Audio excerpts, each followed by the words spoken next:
আমরা এমন ভাবে বস্তুবাদী হয়েছি, মানে দুনিয়ার চাকচিক্য, দুনিয়ার বস্তুটা আমরা এমন ভাবে দেখি, পৃথিবীর অন্য কোনো কিছু এভাবে আমরা আর দেখি না।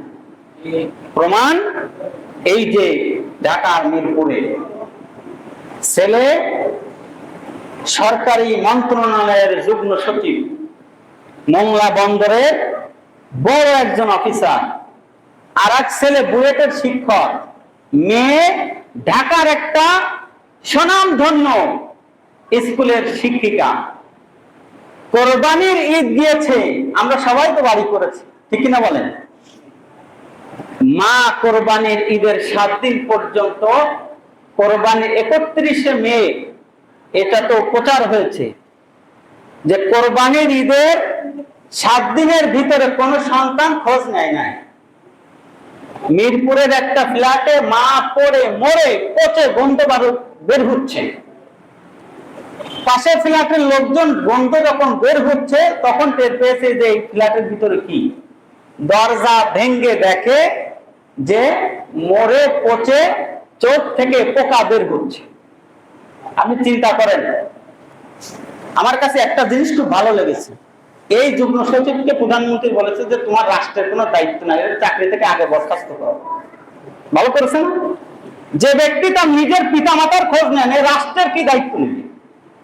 বলছে এটাকে চাকরি থেকে আগে বরখাস্ত করো। তো সন্তান আমরা মানুষ করতেছি, আমরা সন্তান এত কষ্ট করে মানুষ করতেছি, এত বড় শিক্ষিত হচ্ছে, বাট এটা কিভাবে সম্ভব যে অন্তত কোরবানির ঈদে তো মানুষ ফকির মিসকিনদেরকেও তো, গরিব দুঃখীদেরকেও তো গোশ দেয়? কথা বলেন। আমরাও তো দিয়েছি, একজন দারিদ্র মানুষদেরকে আমরা গোশ দিয়েছি। একজন মা তার সরকারি কর্মকর্তা, তার সন্তান বুয়েটের শিক্ষক, মেয়ে শিক্ষিকা স্কুলে, এরা জাতিকে কি উপহার দিবে বলেন? কি উপহার দিবে? এটাই জাতির বাস্তবতা। এটা তো একটা প্রকাশ হচ্ছে যেন আমরা বুঝতেছি, বাট এরকম হাজার হাজার ঘটনা আমাদের দেশে ঘটতেছে, হাজার হাজার ঘটনা। এজন্য ইসলামের যে দরদ থাকা দরকার, এটা আমরা নিজেরাও যেমন ডেভেলপ করতে পারতেছি না, আমাদের সন্তানদেরকে আমরা দিতে পারতেছি। এজন্য আজকে নৈতিকতার চরম অবক্ষয়, নৈতিকতার চরম অবক্ষয় আমাদের সমাজে দেখা দিয়েছে। না হলে ক্লাস 2 তে পড়ে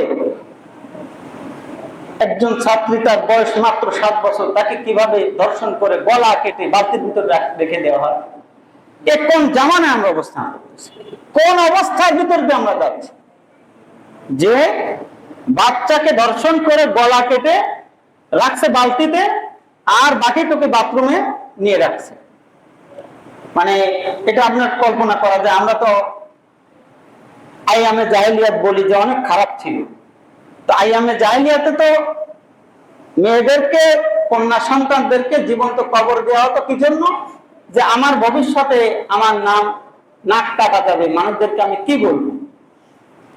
তো জীবন্ত কবর দেওয়া হতো আইয়ামে জাহেলিয়াতে।